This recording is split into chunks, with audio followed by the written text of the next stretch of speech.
హావ్యాస్ నేను Sahasra welcome to our channel. Bigg Boss 7 రేపే last final. మరి ఈ ఫైనల్లో సీరియల్ బ్యాచ్ గెలుస్తుందా లేదంటే స్పై బ్యాచ్ గెలుస్తుందా అనే అంశం మీద కిరణ్ గారితో ఇవాళ చర్చిద్దాం. సో చెప్పండి, మీరు అఫ్కోర్స్ స్పై బ్యాచ్కి సపోర్ట్ చేస్తారు. బయట టాక్ మాత్రం చాలామంది అమర్దీప్ గెలుస్తాడు అనే టాక్ అయితే వినిపిస్తుంది.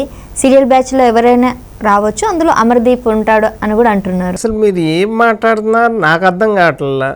అమర్దీప్ ఎట్లా గెలుస్తాడు? అసలు నువ్వు కెప్టెన్సీ అడుక్కోవటమే, ఆఖరికి నాగార్జున వేసుకున్న టీషర్టు అడుక్కుంటున్నావు. నువ్వు అన్నీ అడుక్కోవడం తప్ప నీకు ఎట్లా వచ్చిద్దని కప్పు వచ్చిద్ది. నీకు టీ తాగే కప్పు కానీ, కాఫీ తాగడానికి కప్పు కానీ, లేకపోతే ఏదైనా బకెట్ కానీ ఇస్తారు. కప్పు మాత్రం నువ్వు ఆశించబాకు. మరి మీరు ఎట్లా సపోర్ట్ చేస్తున్నారు నాకైతే అర్థం కావట్లే. కానీ ఇప్పుడు అన్నిట్లోనూ పల్లవ్ ప్రశాంత్ గెలుస్తున్నాడు. నాకు తెలిసి ఆల్రెడీ విన్నర్ ఎప్పుడో అనౌన్స్ చేశారు, ఇంకా ఫైనల్లో చెప్పడానికి సిద్ధంగా ఉన్నారు. పల్లవ్ ప్రశాంత్ కప్పు కొడుతున్నాడు. మీరు ఎన్ని ప్రశ్నలు వేసినా కూడా, అమర్దీప్కి వచ్చిద్దని చెప్పినా కూడా ఈరోజు నేను కాదు, ప్రజలు ఎవరు నమ్మే పరిస్థితిలో లేరు అని చెప్పగలను.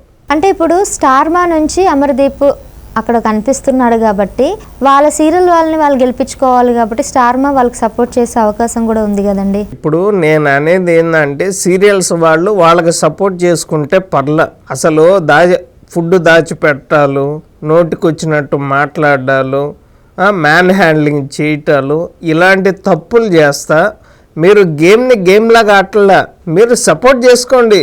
సీరియల్ బ్యాచ్కి సపోర్ట్ చేసుకోండి. ఇప్పుడు స్పై బ్యాచ్ అనేవాళ్ళు శివాజీ సినీ ఇండస్ట్రీకి సంబంధించిన ఆయన, అలాగే పల్లవ్ ప్రశాంత్ వ్యవసాయం చేసుకునే అతను, ఎవరు అనే అతను సీరియల్స్లో నటిస్తాడు. మరి వీళ్ళ ముగ్గురు కలిసి అన్నదమ్ములుగా కలిసిమెలిసి ఉంటే మరి వీళ్ళెందుకని దిక్కుమాల సీరియల్స్లో కుటుంబాలను నాశనం చేసే విధంగా ఇద్దరు ఆడవాళ్ళు ఇద్దరు మగవాళ్ళు కలిసి ఎట్లా ఏడిపిస్తున్నారు? పల్లవ్ ప్రశాంత్ అంటే పల్లెటూరు నుంచి వస్తే మీకు అంత చులకనా బామా? ప్రతి ఒక్కటి ఎర్ర బస్సు ఎక్కొచ్చాడు.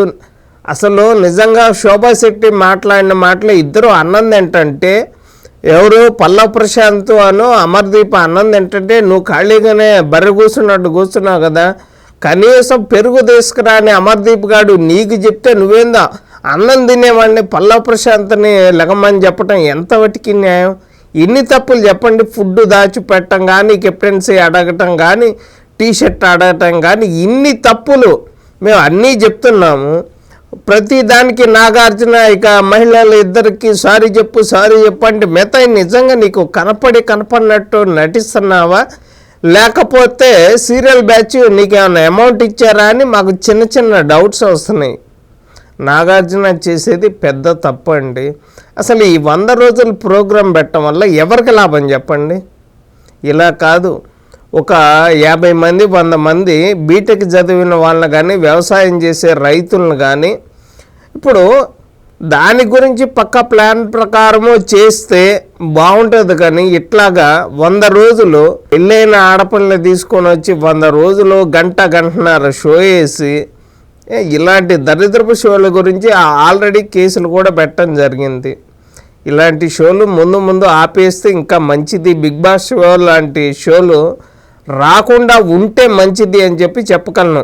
ఎందుకంటే ఒకవేళ ఇలాంటి ప్రోగ్రామ్స్ పెట్టినా కూడా ఇష్టం వచ్చినట్టు చిన్న చూపు చూడటం, దొంగతనాలు చేయటం, ఇలాంటి ఏం చెప్తున్నారు సమాజానికి? మీరు ఏం మెసేజ్ ఇద్దామని? ఇలాంటి ప్రోగ్రామ్స్ ముందు రాకుండా ఉంటేనే మంచిది అనేది నా భావన. అంటే ఇప్పుడు కొంత వర్గం ఏదైతే ఉన్నారో వాళ్ళకి ఇలాంటి ప్రోగ్రామ్స్ అనేది చాలా ఇంట్రెస్ట్. సో వాళ్ళ దానికోసమైనా వీళ్ళ ప్లాన్ చేసుకోవడం తప్పులేదు కదా. ఇప్పుడు వాళ్ళకి కావాల్సింది పిఆర్పి రేటింగ్స్ కానీ, షో చూసేవాళ్ళు కానీ, అంతేగాని ఎవరైనా వాళ్ళ లాభం కోసమే కదా చేస్తారు. ఇప్పుడు నాగార్జున తన లాభం కోసం తాను చూసుకుంటా, తాను ఎన్ని తప్పులు చేస్తున్నాడో అన్నీ తెలిసి కూడా నువ్వు గెలిచే వాళ్ళని చెప్పించి ఓడిపోయే వాళ్ళకి కప్పు ఇచ్చే విధంగా నువ్వు షోలు పెడతా ఉంటే ప్రజలు ఎవరు చూసే పరిస్థితిలో లేదు. మరి అందరికీ నెంబర్లు ఇచ్చేసి కొంతమంది ఎందుకు బ్లాక్ చేస్తున్నావు? దాని గురించి నేను ఎవరు అడగట్లేదా? నీకు తెలియట్లేదా?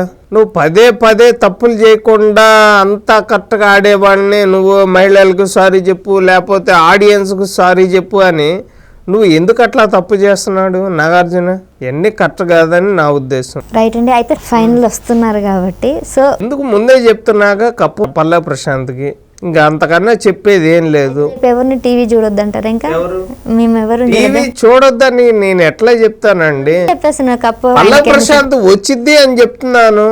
సరే నేను రేపు మీరు చూసి మీరు అన్ని అబద్ధాలు చెప్తారులే అని చెప్పి రేపు చూడండి అమర్దీప్కి వచ్చిద్దని మీరు చెప్తున్నారు కదా. ఈ లోపల ఎవరైనా ఏదైనా జరగరాంది జరిగితే వాళ్ళకి వెళ్తే అని అన్నారు కదా. అన్నాం కదా, రోజా చూడకుండా మీరు కాపాడుకోవాలి. రోజా కాదు రోజా చూస్తే మాత్రం ఈ ప్రోగ్రాం అదే ఆయన చెప్పినట్టే ఉల్టా పుల్టా అన్నట్టు జరిగిద్ది. రోజా దరిద్ర పదాలు అడుగు పెట్టకూడదు. ఇంతకుముందు ఐరన్ లెగ్ శాస్త్రి ఉన్నాడు, రోజమ్మ ఐరన్ లెగ్. ఈమె చూడకుండా ఉంటేనే పల్లా ప్రశాంత్ కప్పు వస్తుంది. పొరపాటున చూసి స్పై బ్యాచ్ కప్పు కొట్టిద్ది అని ఒక మాట అనుమానండి. టెట్ ఇక మ్యూజిక్ వేసుకుంటా ఇక నేను వెళ్ళిపోవటమే, బంజారా హిల్స్ నుంచి జూబ్లీ హిల్స్ వెళ్ళిపోవటమే. ఏం చేస్తాం, ఇంకా జేబులో చేతులు పెట్టుకొని గుడికి వెళ్తారేమో, పెద్ద ఎటో గడి పోవటం ఇంకా మాకేం అర్థం కాదు.